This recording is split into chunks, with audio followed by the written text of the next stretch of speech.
Bienvenue au jardin vous est proposé par ARS, le fabricant japonais d'outils professionnels pour la taille, la coupe et l'entretien de vos jardins et de vos espaces verts.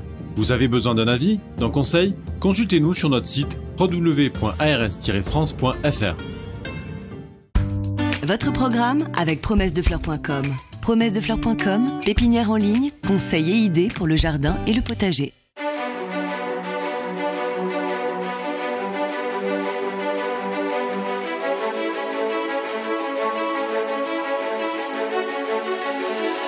News Jardin TV vous propose Bienvenue au Jardin, une émission 100% nature, animée par Patrick Mulan et Roland Motte. Vous cherchez la petite bête? Toutes les réponses dans le dossier de Bienvenue au Jardin. Franchement, je suis très content de sélectionner ce dossier aujourd'hui parce que on va vous parler des arbustes à fruits décoratifs et je pense que c'est quelque chose que l'on ne fait pas suffisamment. On pense toujours au feuillage, on pense toujours aux fleurs, mais les fruits, en cette saison, ça vous apporte un élément, pour certains, bien entendu, pas pour tout le monde, qui est très intéressant. Et très décoratif. Alors Voilà. intéressant pour la biodiversité parce que les oiseaux souvent vont se régaler et puis parce que c'est très joli quand tu vois un pommier couvert de givre, un petit pommier Everest avec ses toutes petites pommes couvertes de givre, c'est un spectacle magnifique. Alors on va essayer de le prendre un petit peu les uns après les autres par ordre alphabétique, de nom français, parce que bon, on va faire du latin pour ceux qui veulent, mais on va commencer par l'arbuste aux bonbons. C'est quoi l'arbuste aux bonbons? C'est le Callicarpa bodinieri. Alors, plutôt la variété profusion, qui est, comme son nom l'indique, une profusion de petits bonbons le long des tiges. Oui, alors plutôt bleu-violet, donc là c'est quand même pas fréquent non plus au jardin, oui. Et ça ressemble effectivement à des petits bonbons, et c'est très décoratif parce qu'il perd ses feuilles et il garde ses fruits qui sont vraiment surprenants. Plante facile en plus. Oui, hein, plante qui pousse partout, ouais. Avec quand même, il faut le dire aussi, un feuillage au moment de la chute des feuilles qui prend une très très belle couleur orangée pourprée. Plante qui n'a absolument aucun problème, à condition de le mettre quand même dans une exposition ensoleillée et de penser à lui donner 3-4 gouttes d'eau l'été. Et puis vous avez une forme qui s'appelle leucocarpa. Leuco, ça veut dire lait. Et donc des fruits couleur de lait et qui sont tout simplement blancs, qui seront peut-être plus faciles à intégrer dans le cadre d'un massif que ces couleurs qui donnent presque l'impression d'être artificielles. Oui, c'est vrai. Le bleu est une couleur un peu froide, mais quand même, le blanc, c'est plus simple, c'est vrai. L'argousier. Ah, l'argousier. Hypophae rhamnoides de son nom botanique. Ouais. Formidable. Formidable. Sauf que j'ai fait des boutures, j'ai pas regardé si c'était mâle ou femelle. Donc du coup, je me retrouve avec des grands machins, des grands arbres. Il n'y a pas un fruit. Ouais. Donc faites pas la même erreur que moi, essayez de prendre des femelles. Mais bon, même l'arbuste, ou plutôt l'arbrisseau, parce que ça peut faire 6-8 mètres de hauteur, peut être intéressant uniquement pour son feuillage, parce que le dessus est vert assez sombre, mat, mais le dessous a des reflets argentés. Donc c'est vraiment assez sympa. Attention, c'est épineux, voilà. Et les fleurs n'ont pas beaucoup d'intérêt, mais les fruits, on ne l'a pas dit, ce sont des baies. Elles sont oranges, ces baies, et c'est vraiment très abondant, agglutiné le long des branches, et c'est très décoratif. Et on en fait des confitures. Oui, c'est vrai. Alors, le buisson ardent, c'est-à-dire le pyracantha, c'est une des plantes les plus incontournables à ce niveau-là. Mais c'est intéressant, le pyracantha, pour deux autres choses. Fleurs. Oui, ah ouais, la floraison magnifique. Mais une explosion de blancheur au printemps, et puis les épines. Alors ça peut être un inconvénient, mais quand vous voulez vraiment une plante défensive pour faire une haie impénétrable, le pyracantha, ça fait partie de ça. C'est une plante extrêmement poussante. Ça vous fait 1,50 m dans l'année sans aucun problème. Donc ça nécessite aussi d'avoir des gants et des sécateurs. Mais en ce moment, en fonction des variétés, vous en avez qui sont couverts de fruits soit rouges, soit oranges, soit jaunes. T'en cultives? Non, lorsque j'étais dans le monde du paysage et je travaillais quand j'étais tout jeune et on s'est tapé des haies à tailler, mais c'est une horreur. Ah bah parce que ça pique. Ah bah oui, puis quand t'es le petit jeune, on te demande de ramasser les déchets. Donc là, t'as intérêt à avoir des gants, donc c'est vrai que ça calme. On va aller rapidement sur celui-là, la clématite des haies. C'est vrai que ça fait des fructifications vaporeuses. Elles sont comme des cheveux. Mélangez ça dans une haie, ça peut être vraiment très sympa. Alors attention, il y a des gens qui ont quand même une réaction thermique. Ça peut vous faire une espèce d'enflure, mais c'est pas grave en soi. Cotonéaster, ça on ne peut pas passer à côté. Oui, c'est un grand classique. On connaissait l'horizontalis parce qu'il fait 60-70 cm de haut, il va se répandre.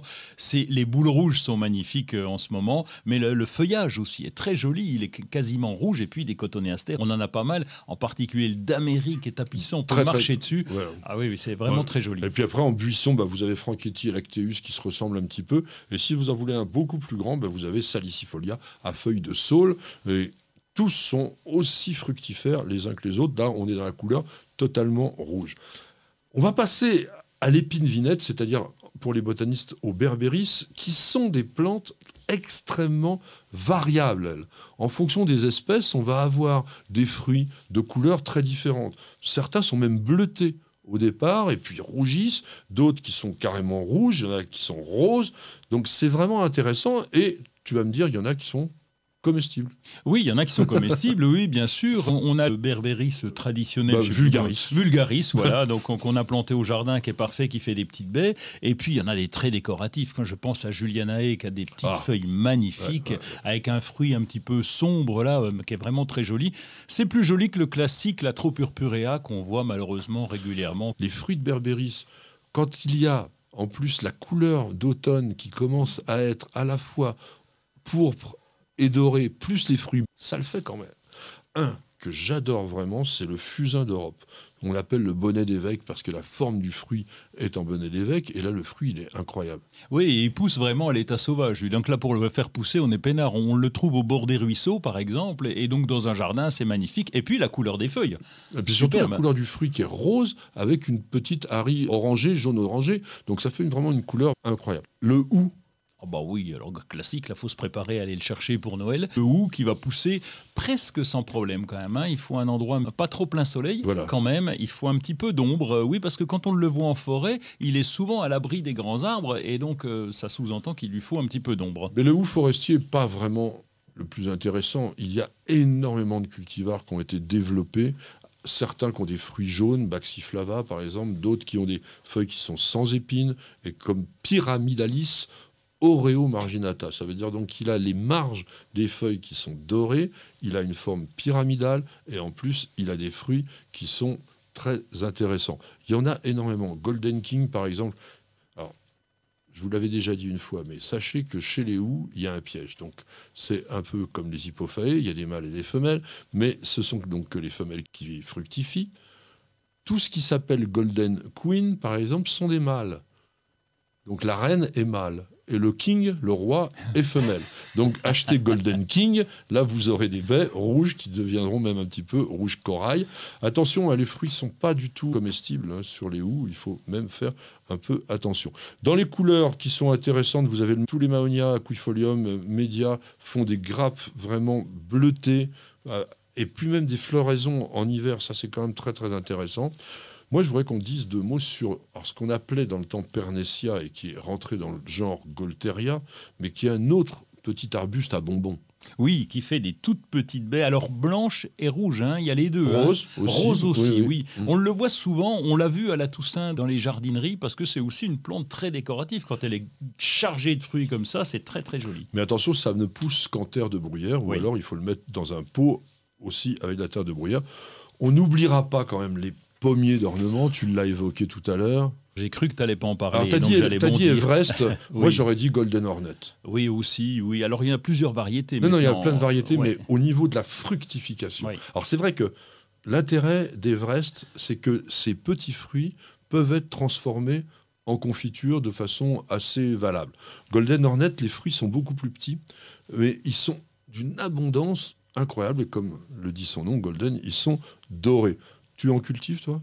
J'en ai un pour faire joli. Et pour, mais ça fait joli. Oui, parce que c'est beau. Par contre, le goût de la confiture, quand tu goûtes déjà comme ça, c'est très acide, tu as intérêt à mettre du sucre. N'oubliez pas les rosiers rugosa. Oui. Alors, il y a aussi, on en fera peut-être un jour tout un reportage, c'est plein de rosiers botaniques ont des cynorhodons, donc leur fructification très décorative. Et Madame Loubert, qui habite au Rosier-sur-Loire, non prédestiné, à une collection extraordinaire qu'il faudrait montrer. Et n'oubliez pas aussi la symphorine, blanc classique ou rose. D'autres, Aronia melanocarpa. Oui. Oui, très ça bon. va en terre de bruyère. Oui, on récolte les fruits. Pour les manger? Alors, en terre de bruyère, pas que. J'en ai déjà planté en terrain calcaire qui poussait bien, Ah bon? légèrement argileux. Donc, ça peut aider, mais quand même, c'était pas complètement acide. Et on récolte les fruits. Et puis une curiosité pour terminer, le Garrya elliptica. C'est quoi C'est- cette bête? C'est un arbuste assez grand qui fait des espèces de chatons gris argentés, mais longs, à peu près une douzaine de centimètres, janvier-février. Mais très, très, très étonnant. Allez, si vous regardez la vidéo, vous aurez le droit de la voir. Et c'est comme ça qu'on va terminer notre émission. J'espère que vous avez passé un bon moment en notre compagnie. Et n'oubliez surtout pas de regarder les vidéos de News Jardin TV. Il y en a pour tous les goûts. Et on vous dit à la semaine prochaine. Et bienvenue au jardin.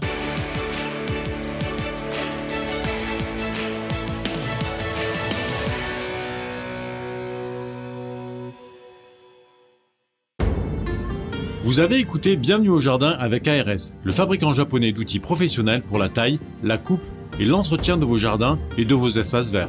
Vous avez besoin d'un avis, d'un conseil? Consultez-nous sur notre site www.ars-france.fr. Votre programme avec promessesdefleurs.com. Promessesdefleurs.com, pépinière en ligne, conseils et idées pour le jardin et le potager.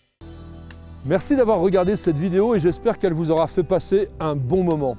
Et je voulais vous dire merci parce que grâce à vous, aujourd'hui News Jardin TV est la chaîne leader en matière de jardin sur YouTube. Depuis très peu de temps, nous vous proposons également un nouveau programme qui s'appelle Bienvenue au jardin. C'est un podcast, vous pouvez donc l'écouter soit en audio, soit l'avoir en vidéo sur cette chaîne. Alors, bienvenue chez nous.